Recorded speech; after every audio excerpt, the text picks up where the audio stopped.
Тағы да армысыздар, құрметті жастар, құрметті тікелей эфирге қатысушылар, құрметті көрермендер. Мінекей уже жәймендеп біздің дәстүрге айналып бара жатқан тікелей эфирдегі кеңес беру алаңымыз басталып отыр. Бүгінгі күні бізге қазіргі уақытқа бізге келіп отқан жалпы негізгі тақырыбымыз дипломмен ауылға мемлекеттік бағдарламасы аясында көтерме жәрдемақы және тұрғын үй алу мүмкіндіктері туралы. Осы тақырыптың айналасында өрбиді тікелей эфиріміз. Олай болса, біздің тікелей эфирімізде қонаққа келіп отқан облыс әкімдігінің экономика және бюджеттік жоспарлау басқармасының өкілі Сейіт Серікұлы Календеров қатысып отыр. Сөз кезегі Сейіт аға, сіз өзіңізде дипломмен ауылға бағдарламасы жайлы қысқа нұсқа айтып берсеңіз, қандай документ жинау керек, не қағазын тағы деген секілді сұрақтар болса, сұрақтарды сізге қоя жатармыз. Хорошо, рахмет Айбек. Қысқаша мына жерде айтып өтейік. Дипломмен ауылға жобасы негізі 2010 жылдан бастап іске асырылуда. Біздің басқармаға экономика және бюджет жоспарлау басқармасына 2019 жыл берілген. Осы өткен жылы бері жұмыс істеп жатырық. Оның алдында ауыл шаруашылық басқармасы айналысқан. Жобаның мақсаты ауыл елге келген, жұмыс істеуге және тұруға келген мамандарға ол денсаулық сақтау, білім беру, әлеуметтік қамсыздандыру, мәдениет, спорт және агроөнеркәсіптік кешен мамандарына мемлекет тарапынан қолдау көрсете отырып, білікті кадр тапшылығын шешу. Осы мақсатта жастарды ынталандыру үшін мемлекет тарапынан көтерме жәрдемақы алу үшін 100 айлық есеп көрсеткіш бір жолғы жәрдемақы төленеді. Биыл 20 жылы айлық есеп көрсеткіші 2651 теңге, 100-ге көбейткен кезде 261.500 теңге төленеді. Және енді ол қажет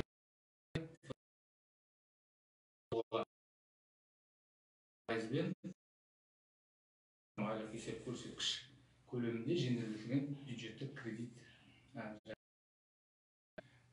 беріледі.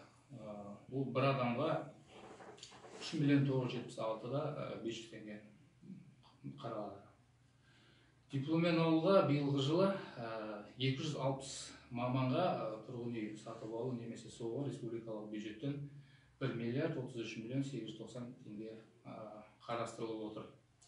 Оның ішінде сала бойынша бөліп өтсек, денсаулық саласы бойынша 77 маман, білім саласы бойынша 133 маман, әлеуметтік қамту саласы бойынша 1 маман, білім саласы бойынша 133 маман, әлеуметтік қамсыздандыру 1 маман, мәдениет саласы 18 маман, спорт саласы 16 маман, агроөнеркәсіптік кешен саласы бойынша 15 маман. Жергілікті аудандық бюджет есебінен 608 маманға бір жолғы көтерме жәрдемақысы төленуге 161.188.000 теңге қарастырылып отыр.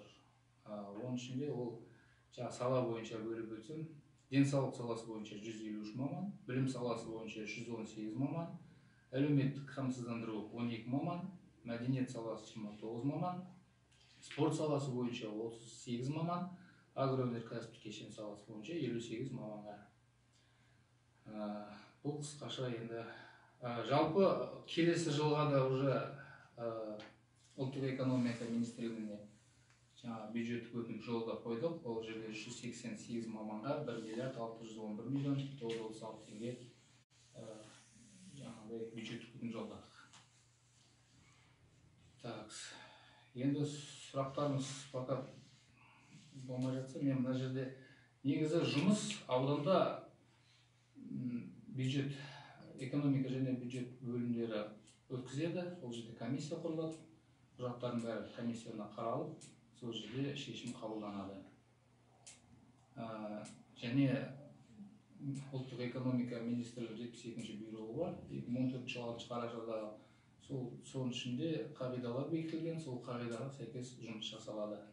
Соның ішінен мысалы жаңағыдай әлеуметтік қолдау көрсету үшін тапсырылатын құжаттар тізімін атап өтсем, көтерме жәрдемақы алған кезде өтініш береді маман, жеке басын куәландыратын құжаттың көшірмесі, жаңа жұмыс орны бойынша кадр қызметі растаған еңбек кітапшасының көшірмесі, білім туралы дипломның көшірмесі, көші-қон қызметінің алдыңғы тіркелген жері туралы мәліметтер, тиісті елді мекенде жаңа тұрақтылығын растайтын тұрғылықты жерінен мекенжай анықтамасы.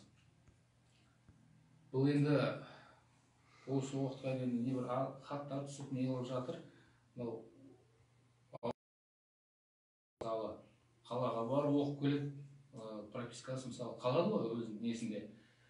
Сол ауылда, бұл ауылға келіп қайтып алайын десе, оған уже болмайды. Соны биыл жазып жаңағы өзгерістер енгізіліп жатыр, министрлікке жаздық қой. Соны енді Құдай қаласа жаңа өзгерістер енгізілсе, мына анықтаманы алып тастауы да мүмкін. Алып тастайды, ол жаңа проектте жүрген, бірақ әлі жаңағы өзгертілген қағида шықпаған. Тұрғын үй сатып алуға немесе салуға бюджеттік кредит алған кезде жаңа тізімді атап шығайын. Сатып алынатын жылжымайтын мүлікті бағалау актісі, көші-қон қызметінен алдыңғы тіркелген жер туралы мәлімет, тиісті елді мекенге тұрақтылығын растайтын тұрғылықты жеріне мекенжай анықтамасы, неке туралы куәлік көшірмесі, некеде тұрған маман үшін. Аталған ауылдық елді мекенде маманның оның жұбайының және балаларын жылжымайтын мүлкінің болмауы, маманның атына тұрғын үй салу үшін берілген жер учаскесін пайдалану құқығына акт, бос акт дейді ғой. Кепілге қойылған мүлікті бағалау актісі, кепілге қойылған мүлікті сақтандыру шарты, берілген кредит тұрғын үй құрылысы бөлігін бірлесіп қаржыландыруға жазбаша келісім. Осындай құжаттар. Бұл құжаттар бойынша енді жаңағы қай ауданға барып жұмыс істеп жатқандар болса, сол жерде экономика бөліміне барып, сол жерден тағы да сұрау алса болады, сұрақтар бар болса. Осындай қысқаша болсын. Онда мына жерде бізден Instagram желісі арқылы сұрақ келіп түсті. Тараз мемлекеттік педагогикалық университетін профессиональное обучение мамандығы бойынша тамамдап, аудандық өнер мектебіне жұмысқа кірсе дипломмен ауылға бағдарламасына жата ма дейді. Яғни, өнер мектебіне жұмысқа орналасса, дипломмен ауылға бағдарламасына құжат тапсырыла ма деп сұрақ қойып отыр. Өнер мектебі, ол жаңа білім саласына жатады, білім саласында болады. Ол жерде тағы жаңа аудандық жерге бар айтса, тізімдері бар, бекітілген жаңа маслихат шешіммен. Сол жерде қарастырып жасау болады. Сол жерде білім саласы бөлек, денсаулық саласы бөлек, әр басқарма өзінің жаңағы несі бар, тізімі бар, жаңа мамандықтар бойынша. Сол жерден анықтап алып, тағы сұрап алса болады. Түсінікті. Әзірше сұрақ жоқ секілді. Олай болса, Сейіт аға, мен өзім бір сұрақ қойып жүрсем. Осы міне дипломмен ауылға бағдарламасымен ауданға барып жұмыс жасап жатқан азаматтар, яғни дипломмен ауылға бағдарламасы құжат өткізеді да, сол кезде мынандай сұрақ туындайды. Қаражат көлемін көбейтсе үй алуға, себебі үйдің бағасы мен мынау қаражаттың бағасы сәйкес келмейді деп, яғни жетпейді деп. Немесе осындай үйі жоқ болса, жер учаскесін алып, сол жерге үй тұрғызуға мүмкіншілік бола ма, сонда құжат тапсырсақ деп, сондай сұрақтар көп қояды бізге. Сол жағын қысқаша айтып берсең. Ол жер қысқаша айтсам, негізі жаңағы айтып өттім ғой. Қалай еді жаңа сұрағыңызда? Әр облыста мысалы әртүрлі, біздің өзіміздің Жамбыл облысы бойынша мысалы Қордайда мысалы үйлер қымбат. Жамбыл ауданы, Байзақ ауданы дейді. Алыс жаңа Сарысу, Таласта мысалы ол жақта үйлер арзан. Ол бізде даже кредит беріп отқан кезде несіне қарайды ғой, оценки недвижимого имущества. Сол жерде мысалы даже толық өткен жылы 3 миллион 525 мың бе, соның өзінде толық алмай экономиядан бір 12 адамға аса біз жаңа кредит бергенбіз. Ол туралы жазылған, бірақ өткендегі проекттің ішінде мен оны көрмедім, ол ақшасын көбейту туралы. Бірақ ол жерде бар өзгертуге қосып қойыпты, за счет средств местного бюджета дегенде. Жергілікті жерден егерде қарастырса, бөлек. Ал жаңағыдай жер алып, жерге үй салуға ондай мүмкіншілік бар ма? Үй салуға болады. Ол жаңағыдай жер алу керек қой. Госактысын алып, үй салуға алып, егерде оған қаражат жетпесе, жаңа айтып өттім ғой, тізімнің ішінде бар үй құрылысы бөлігін бірлесіп қаржыландыру жазбаша келісіліп тағы да өткізу қажет. Енді Сейіт аға, сіздер біздер білеміз, бірақ ауылдық жерде жастардың көбісі біле бермейді, көп жастар сұрайды. Мен жаңа көтерме жәрдемақыға документ тапсырдым, құжат тапсырдым. Сонымен қатар көтерме жәрдемақысын алып, енді үйге құжат тапсыра аламын ба деп көп сұрақ туындайды, сол жайлы бір айтып берсеңіз. Ол мәселені білем, осыдан сіздердің жаңа жастар саясат басқармасы ұйымдастырған жазда бір аудандарды аралағанбыз, керуен болған. Сол кезде де біраз мамандар сондай ұсыныстарын айтып отырған. Ол білмей отыр, ол бөлек жазылатын өтініш болады. Ол маман жаңағы бір жолғы жәрдемақы алуға да и бөлек тұрғын үй сатып алуға өтінішін беруге болады.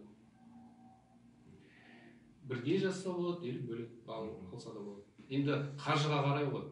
Қаржы жетіспей жатса, егер жаңа тұрғын үй көмегін алуға, бірінші жәрдемақы көмегін аласың, кейін жаңағыдай өзің очередке қатыса ма?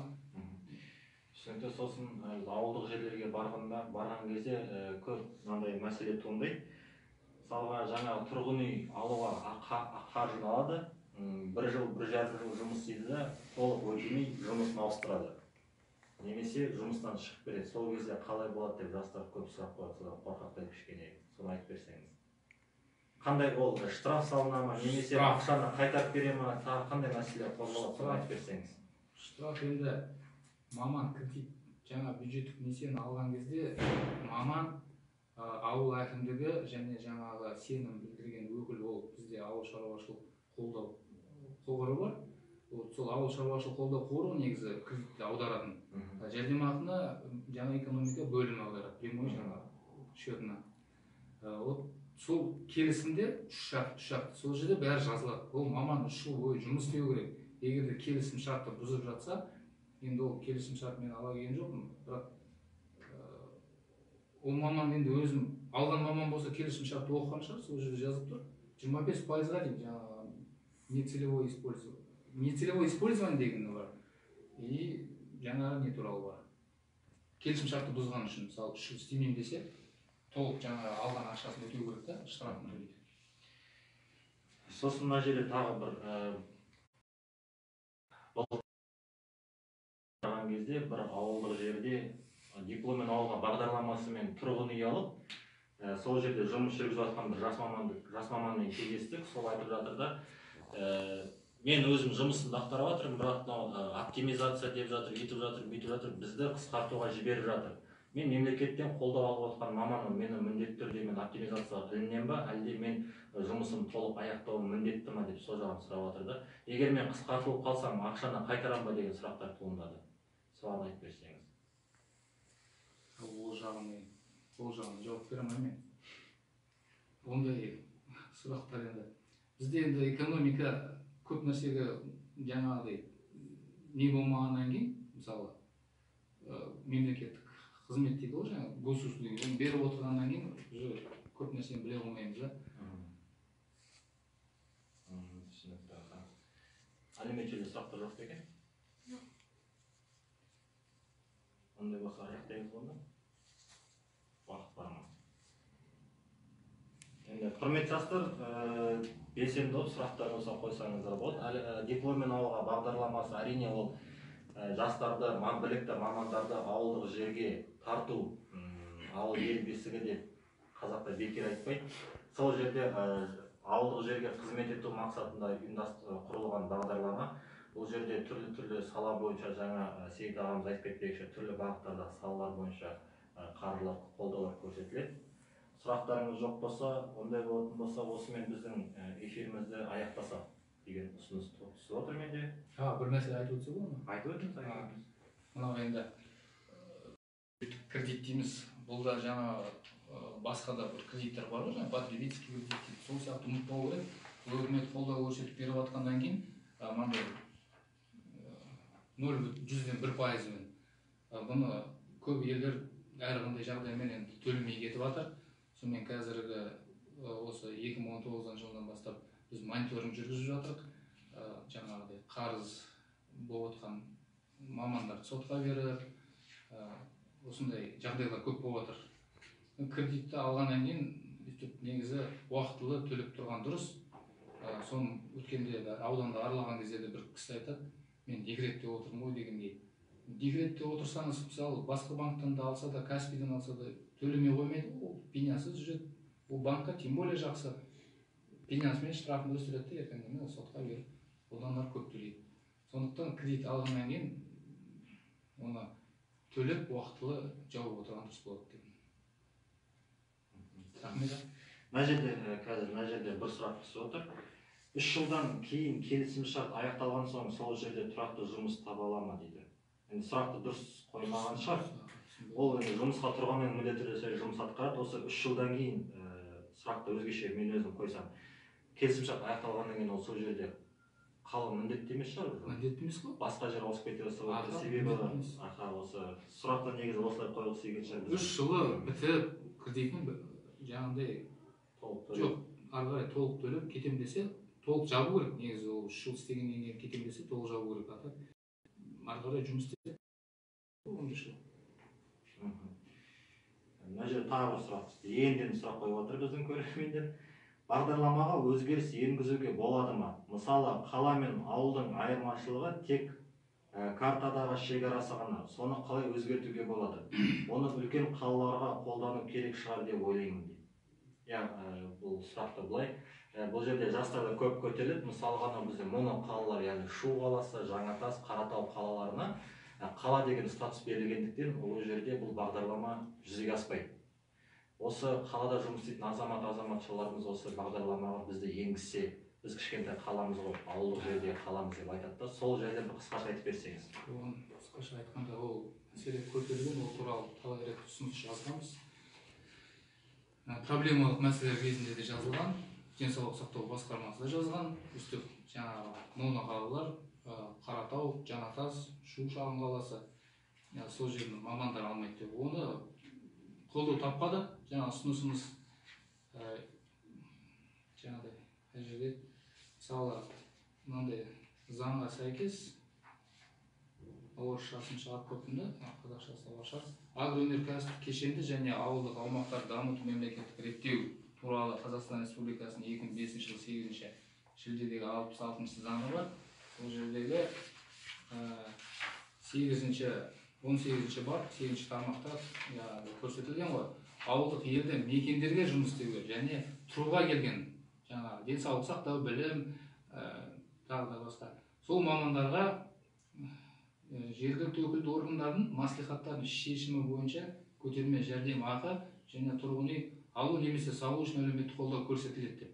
Бұл енді қалаларды кіргізетін болса, қалалардан жаңағы ауылдарға уже бармай қалаларға кете бастайды да, мынау несі болмай қалады, бағдарламаның мақсаты орындалмай қалады. Бұл жерде именно ауылдық елді мекендердің кадр тапшылығын шешу болып отыр ол бағдарлама. Яғни моно қалалар кіргізілмейді. Моно қалалар ұсыныстар жазылып жатыр, ол қолдау таппады. Тағы бір сұрақ келіп түсті. Сәлеметсіздер ме? Аталмыш бағдарлама бойынша 2 жас сол ауылда отбасы құрған болса, қосымша жәрдемақы беріле ме дейді. Қосымша? Мысалыға, біреу мұғалім болып, бір қыз баласы диплом алуға бағдарламасымен барады, сол ауылға бір бала врач болып барады, екеуі үйленеді. Екеуі де сол бағдарламамен үйін несін алып қойған. Екеуі отбасы құрғаннан кейін оларға тағы да жәрдемақы беріле ме деген сұрақ қой.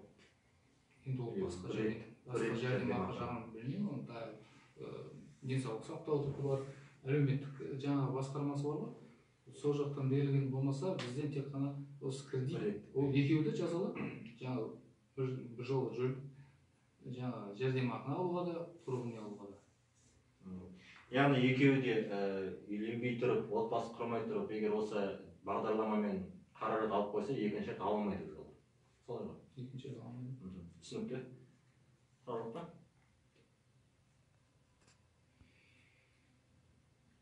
Құрметті жастар, құрметті эфирге қатысушыларымыз, осымен сұрақ аяқталған секілді. Олай болатын болса, біздің жарты сағаттық тікелей эфирімізді аяқтасақ деп ойлап отырмыз. Тағы сұрақ деген ба? Жоқ. бәрін ұйымдастырғандарыңызға дейді. Сіздерге көрермен болып жатқан сіздерге де рахмет деп қояйыншы. Олай болса, құрметті жастар, егер сұрақтарыңызды қоя алмай қалсаңыздар, қойып үлгермесеңіздер, тағы да қайталап айтамын, біздің әлеуметтік желідегі парақшаларымызға сұрақтарыңызды, ойларыңызды, пікірлеріңізді жазсаңыздар болады. Тиісті осындай сала мамандарына сұрақтар жолдай отырып, жауаптарын беруге тырысамыз.